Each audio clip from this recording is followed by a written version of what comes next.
What's up, everyone? Scott the TroutHammer here. We're back at the deadline of the Santiam. I received a lot of trustworthy reports over the last week or so that the salmon came in, just came in real late. Something I kind of anticipated based on how the season was this year in terms of weather. But, you know, I came out here one other time after that first video I did teaching you guys how to catch salmon with a drift rig and salmon row. Gonna do the same thing again today. Maybe throw around some big spoons. Depending on how the bite goes, if there even is a bite. But I saw a picture of a good 30-pounder some kid pulled out here a couple days ago. So got my hopes up. I'll leave a link in the description of the video below to the first salmon fishing video I did. That one I explained rigging. I'm not going to go through the rigging again in this video. This video is just going to be fishing. So check out that video if you guys want to see what I'm using, how I'm using it, and hopefully I can get my first ever 2 salmon day. Let's see, this time compared to last time I was here, I saw no fish activity that had bites. This time I've seen a lot of fish activity, really haven't had bites. I think I'll actually let that drift down a little bit. So open the bailer, let it go, keep my hand on the bailer because if I see that thing go down, I gotta be quick on the reel to get that fish.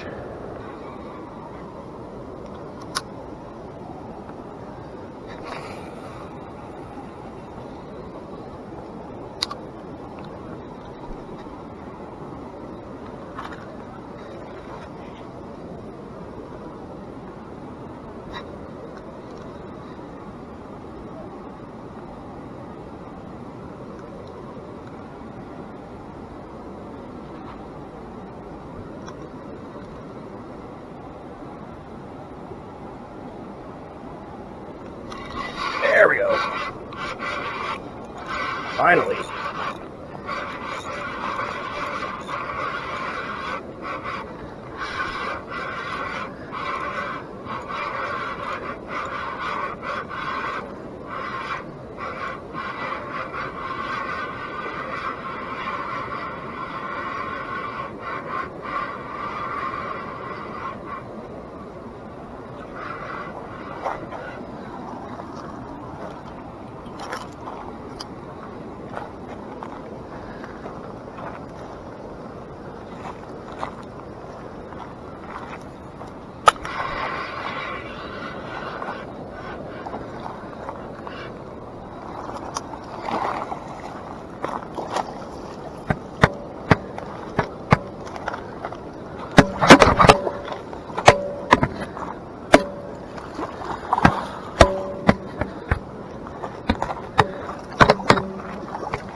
Didn't really even have to net that one.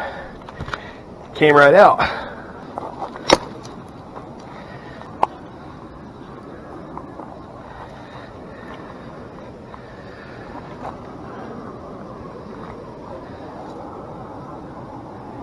Someone's fishing line. Always pleasant. Okay, so yeah, you guys see this is a male and it's getting spawning time for him. I'll bet you guys can guess what that is. And then also its mouth is starting to get that sort of vampiric look to it. Its face is transforming and its teeth are getting sharp. That's for it to fight the other males. But what you want to do, get in there, reach in, grab that gill plate,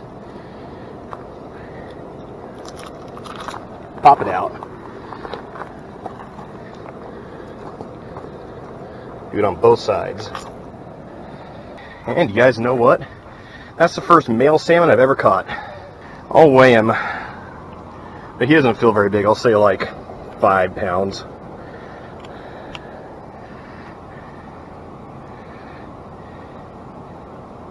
Yep, 5.5. Alright, so first ever male salmon I've caught, and that's the smallest salmon I've ever caught.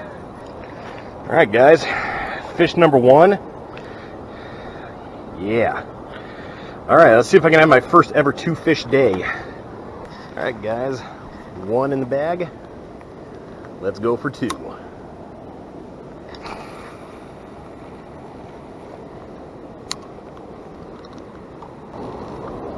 think well, I was able to force that fish in so well as I had the drag set to sturgeon level. And the last time I fished with this rod,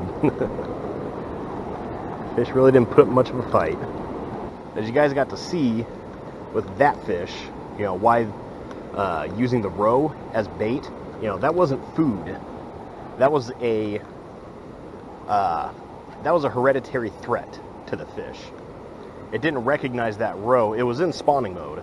It didn't recognize that roe, and all right, another fish's lineage is going to deplete. Mine's going to thrive. You know, when I set the hook on that fish, when I pulled it out, you know, that hook was pretty deep in its mouth. Come on, fish. I'm here, and I got lots of time. I'm here early. Plenty of time to catch two of you. Oop. Yep, come on, go good that way.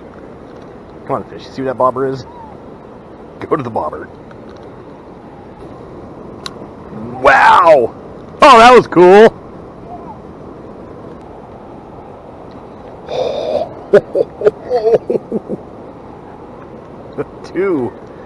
Two big ones just splashed on the surface. Yeah, those fish, they're smart. They're staying on the other side of the deadline where you can't cast. Something about drift fishing that you have to consider is you're making a lot of casts over and over again. I mean, it helps to watch for fish activity and get an idea of where the fish are, where the fish are feeding, where the fish might be starting to spawn. But a lot of times, it really is just a fish coming through the area. You just happen to have your bait or your lure there, and it appealed to the fish. And you're going to be doing this for a long time. I got here at 9 a.m. That's actually early for me. I usually do my salmon fishing in the afternoon. But I was here for 3 hours, and that fish was the first bite I had. So now's about the time where I would normally start my fishing. Hopefully that pays off for me. Alright guys, I am out of roe, so I'm going to switch to a marabou jig and drift fish with that. Never caught a salmon on a marabou jig, so excited to see how this will go. Whoa!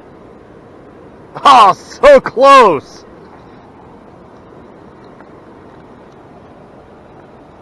Right by my bobber. Well, there's one real sickly salmon. Just swam up beside me here in this eddy. Alright, they didn't like the purple jig, so let's try a different color. So try that pink and white one. I put some of that Procure scent on the head of the jig.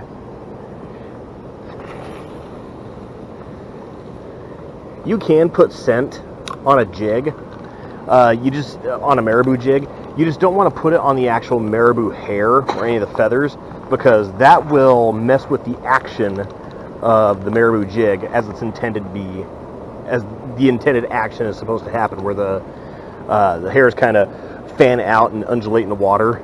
If you put scent, something liquid on that, it'll mess with how it moves, and it won't look as natural as it was created to look.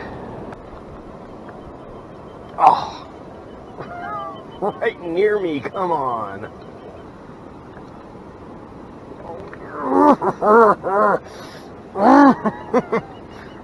Right beside me. How does this keep happening? It's like the 8th time today.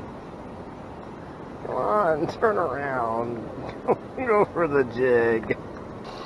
Alright, they don't like the purple jig. Let's try a different color. Oh, there's that 6 salmon again. Yeah. I don't know if you guys can see him, but look at that, all that white on his forehead. Gross. That is one nasty looking salmon.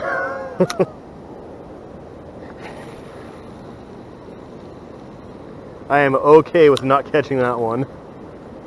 Alright guys, I fished as long as my batteries will let me. I gotta take off. Didn't get my 2 salmon. Got one. Not a very big one too. Not really proud of it. First male, but you know, Still wish I would have got the 2 salmon. I'd rather get 2 salmon at this point than, you know, steelhead or a gigantic salmon. Never got 2 salmon. But I hope you guys had fun watching. If you did, please like this video. Also, let me know what you guys thought in the comments below. Let me know what you guys do when you go salmon fishing. Any tips you guys have to catch more than 1 salmon, because I don't know what I'm doing wrong. I've been here for 6 hours and I only had the 1 bite. But, you know, as always, thanks for watching, and tips up, tight lines, have fun fishing.